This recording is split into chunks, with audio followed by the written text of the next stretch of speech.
Di balik rimbunnya hutan Sumatera, ada sebuah kampung yang seolah terlupakan oleh waktu. Desa Gajah Bertalut. Di sini, masyarakat adatnya telah berabad-abad menjadi benteng terakhir bagi hutan Datuk Belang. Namun, ironi tengah terjadi. Mereka yang menjaga justru merasa terusir di tanah sendiri. Status kawasan Suaka Marga Satwa Rimbang Baling membuat ruang hidup mereka terhimpit antara aturan negara dan warisan leluhur. Selamat datang di Indonesiaku.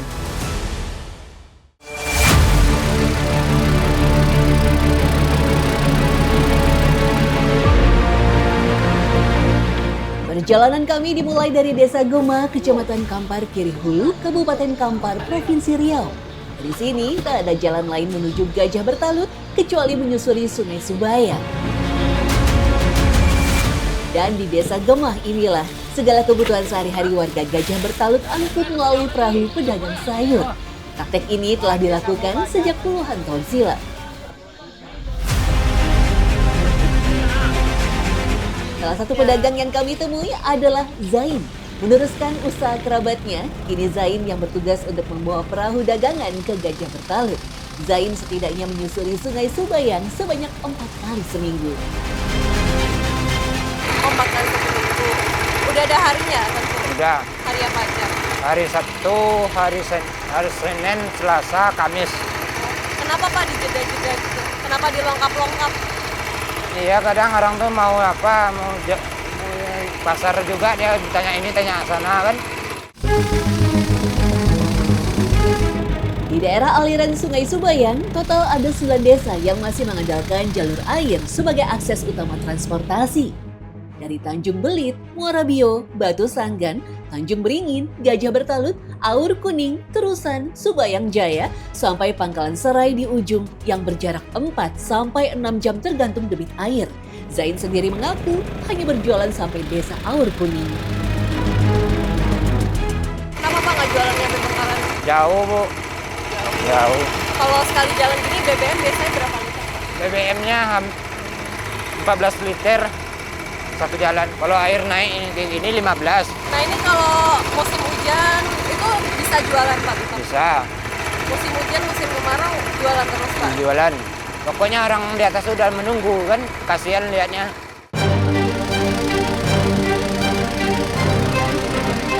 Setelah melewati 3 desa, kami menepi di Desa Tanjung Beringin yang berjarak 17 km dari lokasi awal perjalanan kami. Baru saja merapat, warga langsung mengerubuti sampan Zain. Belanjanya banyak dulu sih. Stok. Oh, stok. Kayak ini berarti nyetok buat berapa hari kan? Buat nanti datangnya hari Sabtu lagi kan, 2 hari ini lah. Kalau di dalam desa ada yang jual nggak, Bu? Ada. Hari-hari Kamis seperti hari ini ada. Tapi lebih senang beli sama yang di sampan-sampan gini atau beli di desa? Lebih senang sih. Kenapa, Bu? Senangnya? Karena apanya lengkap gitu kan. Kalau di atasnya nggak ada. Di desa yang disambangi, Zain pun menyempatkan diri membeli hasil kebun warga. Mulai dari pinang, petai, hingga buah lain yang sedang musim. Cara ini menjadikan pasar terapung tak hanya membawa kebutuhan ke desa, tetapi juga membantu warga menjual hasil kebun mereka. Belinya berapa kalau dari warga sini? 10.000 Oh 10.000 per kilonya. per kilo. Ini kira-kira berapa kilo Pak? Kalau ini 31 kilo, Bu. Ini nanti jualnya di mana Pak?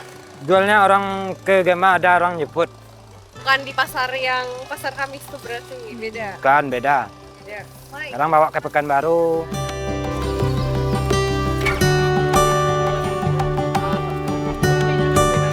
Setelah terjual sebagian, kami pun melanjutkan perjalanan. Yang menarik, Zain terkadang harus rela rugi daripada sayuran yang dibawanya tak laku. Karena itulah warga lebih senang membeli di pasar sampan daripada harus datang ke pasar Desa Gemah. Beda. Harga di Gema 3.000, harga di atas 2.000. Ya, itulah. Kalau nggak dijual murah lagi, sayur tuh nanti busuk dia. Bawa pulang kan buang lagi. Kalau dia harga 2.000 tuh kan nggak diterbuang. biasanya kalau jauh tuh justru karena ada ongkos jadi lebih mahal. Iya, tapi kalau kita orang nggak ada yang beli, kita jual murah aja lagi. Tapi perjalanan lewat jalur air tak selamanya mulus. Hujan mendadak turun.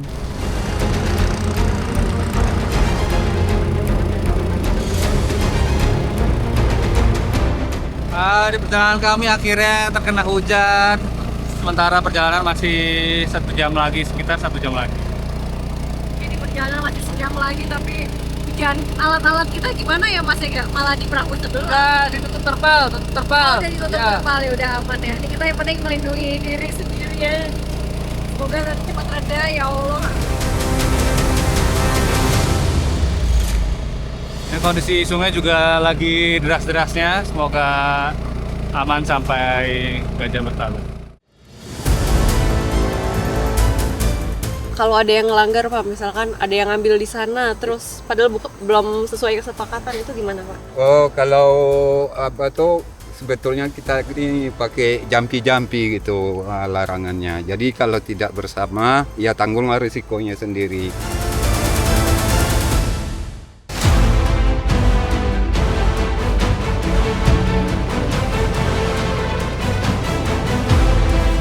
Cuaca di kawasan hutan Suaka Marga Satwa Rimbang Baling ini memang sangat cepat berubah. Dan akhirnya kami tiba di desa Gajah Bertalut.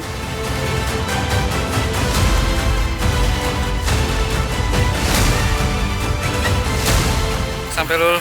Akhirnya sampai juga di desa Gajah Bertalut. Terus tadi kan di jalan sempat hujan, untuk sampai sini udah nggak hujan deh Mas, langsung panas. Terang banget. sekali. Dan ini kayaknya udah ditungguin banget nih pasar sayurnya.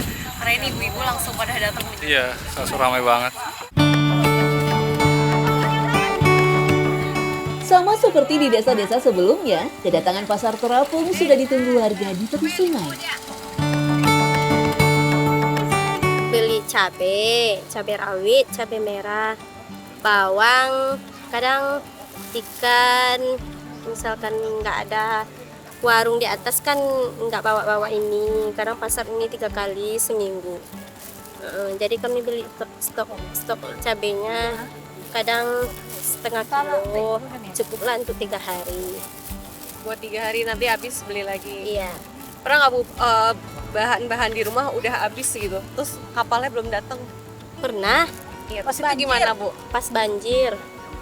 Kadang pas banjir tuh kan sampahnya kan nggak bisa naik ke sini. Nah, jadi kami kadang orang kampung ini ada juga yang bikin kebun, jadi kami beli cabai di sana. Tapi harganya? Harganya mahal daripada ini, kadang 1.000-2.000 beda. Kalau pas banjir gitu paling lama berapa lama Bu kapalnya nggak bisa masuk? Tergantung arusnya. Kadang misalkan 3 hari masih naik, airnya ya nggak bisa sampahnya ke sini. Meski sebenarnya bisa berbelanja di kecamatan, warga desa di Das Sungai Subayang lebih memilih menunggu pasar sampan. Ongkos yang mahal tentu menjadi faktor utama. Soalnya biayanya banyak, pergi ke kecamatan, pasar kecamatan itu kan ongkosnya besar.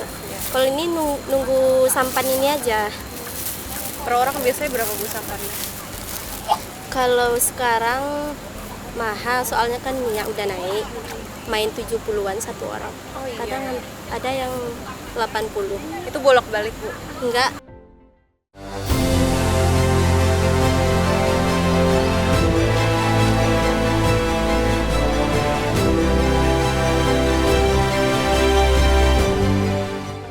Assalamualaikum.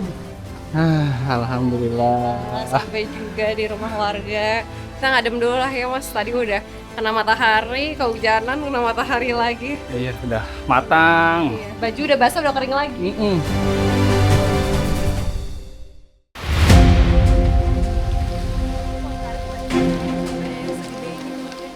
Menjadi desa adat terpencil di Das Sungai Subayang, warga telah menempati desa ini sejak tahun 1882. Sejak dulu, warga telah hidup berdampingan dengan hutan dan memanfaatkannya menjadi sumber penghidupan. Salah satu komoditasnya adalah karet. Pohon-pohon karet yang masih disadap kebanyakan merupakan tanaman tua yang sudah ada sejak generasi sebelumnya. Pohon ini ditanam jauh sebelum wilayah mereka masuk ke dalam kawasan Suaka Marga Satwa Rimbang, Bali.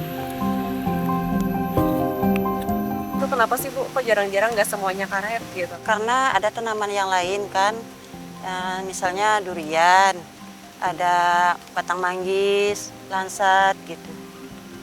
Jadi nanam yang lain juga. Iya, Kalau kayak gini biasanya sehari bisa dapat berapa Bu? Berapa ini? tergantung banyak batangnya. Kalau banyak batangnya ada 10 kilo, ada yang 5 kilo sehari. Secara teori, Desa Gajah Bertalut sebenarnya memiliki area hutan adat seluas 4.000 hektar lebih. Jika bisa berandai-andai, dengan pengelolaan lahan yang bagus, 145 kepala keluarga di Gajah Bertalut tentu akan bisa hidup sejahtera. Tapi sayangnya, warga kini mulai terhimpit oleh Suaka Marga Satwa Rimbang, Bali yang diresmikan tahun 1982. Sebuah penetapan yang kala itu tak menyertakan pemangku adat sama sekali. Akibatnya, masyarakat semakin terhimpit karena tak bebas mengolah lahan hutan. Bahkan untuk sekedar menanam rimpang, mereka pun kesulitan. Karet aja. Nah Bu, ini di sini kalau selain dijual bisa buat jadi alat tukeran juga, barang tukar. Bisa, Biasanya kayaknya beras gitu kan, gula, minyak. Ada juga yang uang gitu, bisa ambil uang dulu kan. Nanti baru kalau udah nimbang baru dibayar. misal nih 1 kilo karet gitu Bu, bisa dapat apa kalau tukar? 1 kilo karet, kadang kalau beras kan mahal sekarang ya, tak dapat sekilo beras. Harga karet di sini 10.000, kadang 11, kadang naik turun gitu, tidak stabil. Rata-rata hasil sadapan dibagikan dengan sistem 3:1. 3 untuk penyadap, sementara 1 untuk pemilik kebun. Pada masa kejayaan, harga karet pernah mencapai Rp20.000 per kilogram dengan produksi mencapai 50 ton dalam 2 bulan. Kini mendapat 10 ton dengan harga Rp13.000 pun sudah terbilang susah. Tak mengherankan jika para pemilik hutan adat ini sangat tergantung pada tokek karet yang punya 2 fungsi. Pengepul karet sekaligus pemberi pinjaman uang. Kalau misalkan kebutuhan itu kan udah bisnis, kebutuhan rumah. Iya, Itu gimana? ya bisa kita ngambil dulu di rumah tokenya, kayak gitu sembako kan. Kalau udah waktunya nimbang nanti baru dibayar.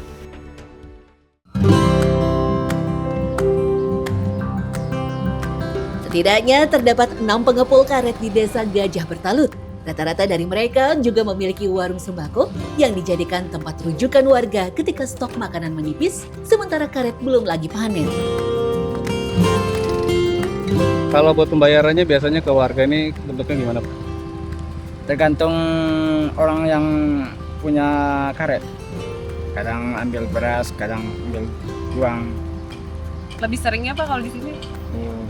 Sebelum ini kan dia sebelum dia motong dia ngambil beras dulu, habis itu baru hitung lamanya karetnya duitnya 1 juta, bonnya 300, 700 lagi yang mau dia bayarkan. Kadang lebih, Pak. Kadang lebih. Jadi nombok. Kadang kalau musim hujan kayak ini nombok. Kadang utangnya 1 juta, dapat hasilnya 800, nombok 300-nya.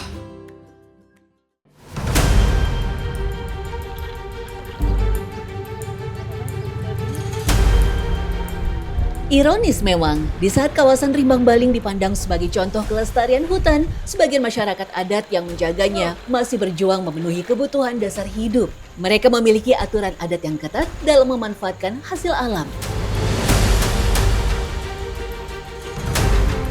Mulai hutan untuk kebun, ataupun yang benar-benar dilarang untuk dimanfaatkan. Kini, mereka hanya bisa memetik apa yang telah ditanam oleh orang tua mereka. Tapi pohon ini masih banyak Mbak? Banyak. Berapa kira-kira pohonnya? 10? Ada nggak 10? Ya lebih lah. Lebih. Itu kalau di sini buahnya punya siapa Pak? Punya orang tua yang dulu nanam juga.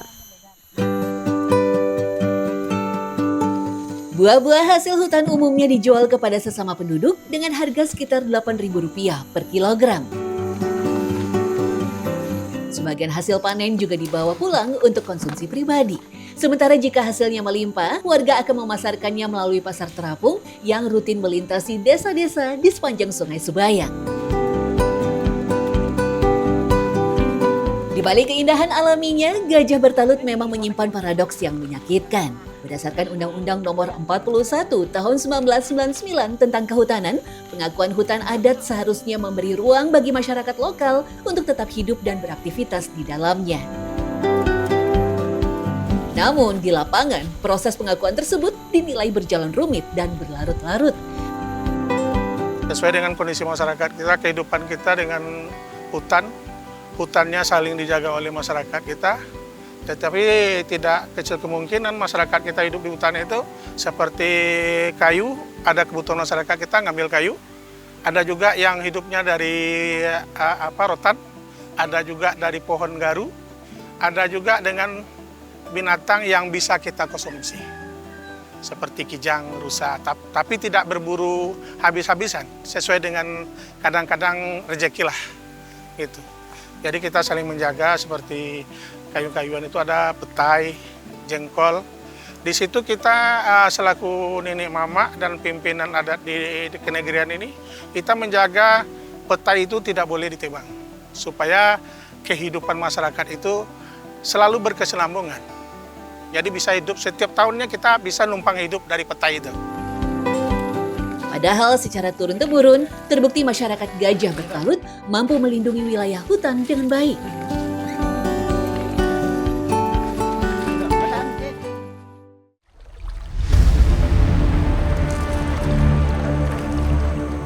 Salah satunya adalah aturan lubuk larangan, di mana masyarakat dilarang mengambil ikan di titik-titik tertentu untuk menjaga kelestariannya. Boleh dijelasin Pak, itu lubuk larangan tuh gimana panennya? Oh, apanya? Kan waktu pas musim kemarau, pernah kita panen kadang-kala ada 1 kali 2 tahun, kadang-kala ada juga yang sampai 5 tahun baru kita bisa nangkap lubuk larangan bersama tuh. Itu cara tahu kapan waktu buat nangkapnya tuh dari mana Pak?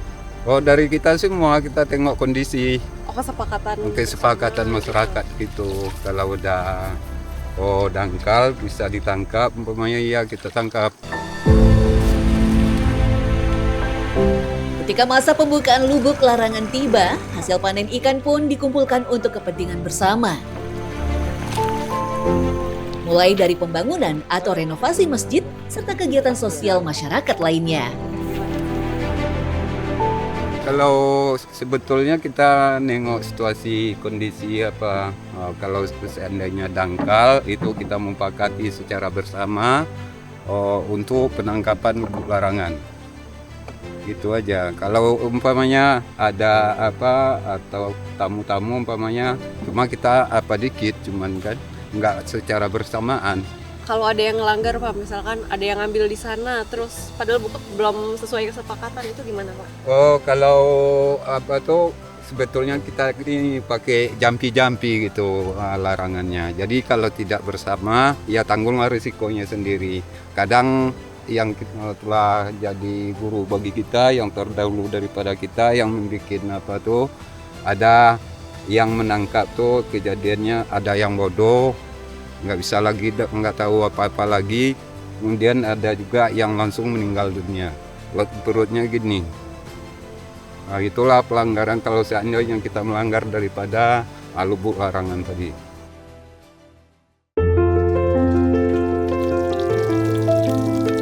Ikan yang tadi kami tangkap, kemudian kami bawa pulang untuk dimasak dan dimakan bersama. Dan seperti banyak wilayah lain yang berdampingan dengan hutan, warga desa Gajah Bertalut telah terbiasa dengan listrik yang tak pernah menyala penuh. Kadang-kadang kalau panas sampai jam 6 pagi, kalau tidak panas sampai jam 10. Lampu mencecas HP, sentar itu yang bisa. Kondisi listrik yang tak stabil sempat membuat tim kerepotan. Nurul, 28. Iya nih, jadi ternyata kalau misalkan pagi itu di sini listriknya nggak nyala, Mas. Jadi kan di sini warga itu pakai PLTS, itu sehari nyala cuma jam 6 nyampe jam 9. Tapi bisa juga berkurang karena kapasitasnya tuh cuma 250 watt, jadi paling cukupnya tuh buat lampu doang gitu. Ini katanya mati lebih cepat gara-gara semalam aku pakai kipas kepanasan di dalam. Maaf ya Ibu. Hal ini menjadi kendala bagi kami di lapangan karena kami harus mengisi ulang daya peralatan liputan seperti kamera dan laptop. Mas Ega, ini kalau baterai gimana? Semalam udah sempat ngecharge belum? Kan sekarang listriknya udah mati. Nggak sempat, dan memang semalam itu kan langsung mati tiba-tiba lampunya. Akhirnya nggak sempat ngecas, tapi baterai untungnya dia banyak. Jadi untuk beberapa hari liputan masih cukup lah. Udah, nanti malam jangan lupa ngecharge ya Mas sebelum mati. Jangan pakai kipas dulu ya. Oh, iya, maaf ya Mas Ega.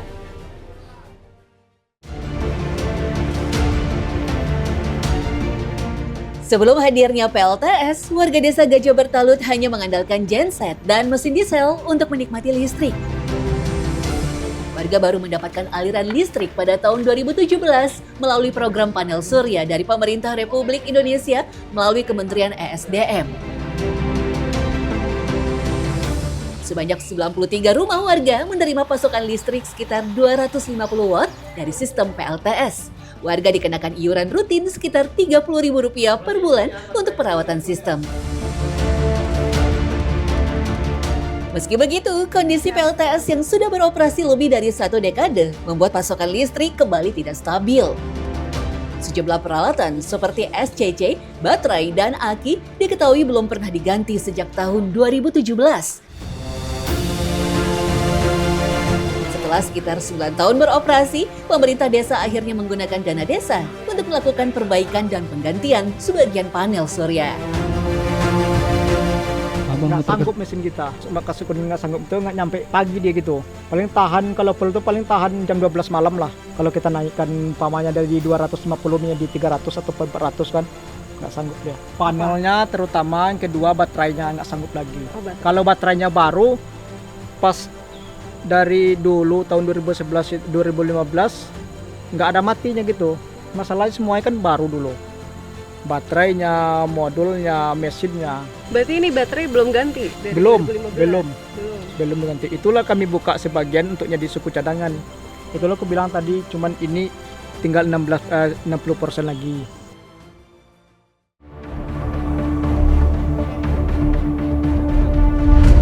Sebelum berbagai kebijakan kawasan diterapkan, warga disebut memiliki pola berladang tradisional yang diatur secara adat.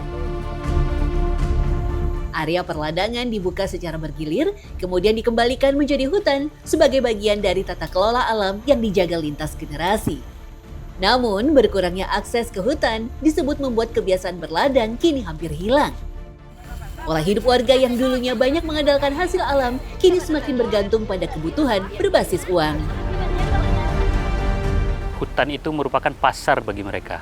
Hutan itu merupakan swalayan bagi mereka. Ketika mereka mau berdaging, mereka tinggal datang ke hutan. Ketika mereka mau beras, mereka tinggal bikin ladang. Dan sebelum kebijakan itu ditetapkan, mereka setiap rumah memiliki lumbung-lumbung padi yang bisa membuat mereka bertahan daripada krisis-krisis pangan yang datang di mengancam wilayah adat mereka. Sementara kebijakan Swaka Marga Satwa Rimang Baling itu ditetapkan di tahun 1982 tanpa ada sosialisasi, konsolidasi bersama masyarakat adat yang ada di sana. Dan masyarakat adat tahu dengan kebijakan itu di tahun 1986. Mereka menemukan patok-patok yang sudah dipasang di dalam kebun-kebun mereka dan mereka mempertanyakan itu. Ternyata itu adalah simbol bahwasanya wilayah adat mereka itu sudah dijadikan kawasan Swaka Marga Satwa Rimang Baling. Hilmi juga menyebut penetapan Swaka Marga Satwa justru membuat resiko rusaknya hutan semakin meningkat. Salah satunya marak perkebunan sawit sekarang. Karena datang pihak-pihak luar yang mendoktrin mereka, orang-orang mereka yang tinggal di luar. Bagaimana mereka punya sawit yang penghasilannya 15 hari sekali per 15 hari dan prospeknya bagus. Kami melihat kebijakan status kawasan yang ditetapkan secara sepihak ya, tanpa dimulai dengan konsolidasi di tingkat tapak, ini menghasilkan nilai-nilai yang tidak bagus di tingkat komunitas. Bukan masyarakat itu nanti akan merapat dengan pemerintah, tetapi malah mereka akan berlawanan dengan pemangku kebijakan itu. Apalagi di tengah status kawasan Suaka Marga Satwa dan berbagai aturan pemerintah, warga juga masih bergelut dengan keterbatasan akses. Kalau jalan darat itu sangat membutuhkan. Cuman kan kondisi kita ini kan banyak kendala gitu kan. Sekali dua kali mungkin permohonan dari desa ke desa mungkin udah banyak untuk membuatkan suatu permohonan ke kabupaten ataupun provinsi, tapi sampai sekarang masih belum terrealisasi gitu. Harapannya ke pemerintahan pusat gitu kan, semoga harapan masyarakat yang khususnya di jalur sungai ini bisa merasakan hidupnya seperti orang-orang di kota gitu kan, dari akses jalannya, baik pun dari perekonomiannya gitu kan. Menurut pihak BKSDA, telah ada sosialisasi terkait penetapan Suaka Marga Satwa. Tetapi khusus untuk wilayah adat, memang belum turun kebijakan khusus yang mengatur. Padahal itulah yang ditunggu-tunggu oleh masyarakat Gajah Bertalut. Lalu sekarang untuk situasi mereka seperti apa Pak? Kan kalau kemarin tuh kami dikasih tahu mereka itu udah nggak bisa nanam, udah nggak bisa nebang pohon dan lain-lain. Ya, jadi kalau kawasan Suaka Marga Satwa itu kan merupakan salah satu kawasan yang statusnya kan lumayan tinggi, jadi tidak bisa sembarangan melakukan kegiatan. Namun saat ini bahwa status desa-desa tersebut di dalam kawasan sudah masuk dalam perubahan tata ruang. Jadi sudah dikeluarkan, sudah dalam proses pengeluaran dari kawasan Suaka Marga Satwa, terutama untuk Sapras dan kampung-kampungnya. Itu sudah dilakukan tata batas, ya kan, tinggal menunggu proses SK-nya. Per tahun 2026 ini berarti? Prosesnya per 2005 tata batas kemarin. Tapi nanti keluarnya rencananya tahun ini berarti? Kita tunggu kapan keluarnya. Lebih lanjut, Hartono menyebut masyarakat adat nantinya bisa diakomodir di blok khusus, namun dengan syarat lahan kampung atau desa sudah keluar dari kawasan Suaka Marga Satwa. Tapi untuk hutan adat, ada regulasi yang harus ditaati. Nah, di blok khusus ini kan mereka memang boleh melakukan aktivitas, tetapi pada saat kampung-kampung mereka sudah di luar kawasan hutan, maka mereka contoh kecil bisa ngurus sertifikat misalnya. Kalau hutan adat gimana? Kalau hutan adat itu kan sesuai dengan regulasi yang kita ada di negara kita bahwa itu berproses. Jadi tidak bisa hutan adat itu kita klaim bahwa itu adalah hutan adat, tapi berproses mulai dari pengajuan, terus ada SK bupatinya menunjuk bahwa itu adalah masyarakat adat, terus kemudian ada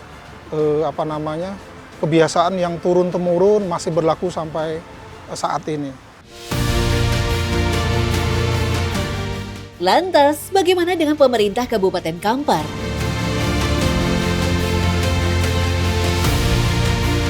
Sama-sama kita memikirkan pola yang tepat.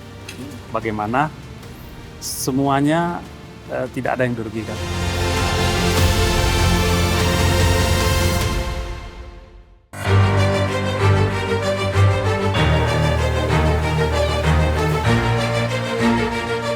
Lantas, apa yang bisa diharapkan dari warga Gajah Bertalut dan sekitarnya? Sebelum Indonesia merdeka itu masyarakat adatnya sudah ada. Kita mungkin udah generasi mungkin ke sekian puluhnya dari nenek moyang kita dulu. Tetapi pemerintah memprogramkan di sini jadikan kawasan hutan Suaka Marga Satwa. Bukan kita berkecil hati, tapi sebenarnya dari kita selaku masyarakat tentu punya kebutuhan juga di dalam lingkungan itu. Kalau dijadikan kawasan hutan itu semua, jelaslah kehidupan masyarakat itu terjepit. Karena Suaka Marga Satwa itu kan binatang buas itu disatukan dengan manusia tak boleh lah. Sayangnya, belum ada yang bisa menjawab dengan tegas bagaimana nasib masyarakat Gajah Bertalut ke depan. Gimana ya? Kita ingin masyarakat kita dilindungi, alam kita juga dilindungi. Jadi kolaborasi itu nanti sama-sama lah kita memikirkan pola yang tepat. Bagaimana semuanya tidak ada yang dirugikan. Alam tidak rusak, masyarakat dengan tradisinya, dengan budayanya tetap kita jaga. Mereka tidak tercerabut dari akar budayanya. Kedepanlah kita pola-pola empowerment-nya, pola pembinaannya tentu kita pikirkan bersama nanti. Adik-adik juga kasih masukan ke pemerintah daerah bagaimana pola yang tepat untuk mereka. Dulu pernah ada resettlement di Tanjung Belit Selatan dulu. Apakah pola ini diterima masyarakat, tepat, dan sustain nggak, berkelanjutan nggak? Nanti kita lihat dari contoh yang ada dulu.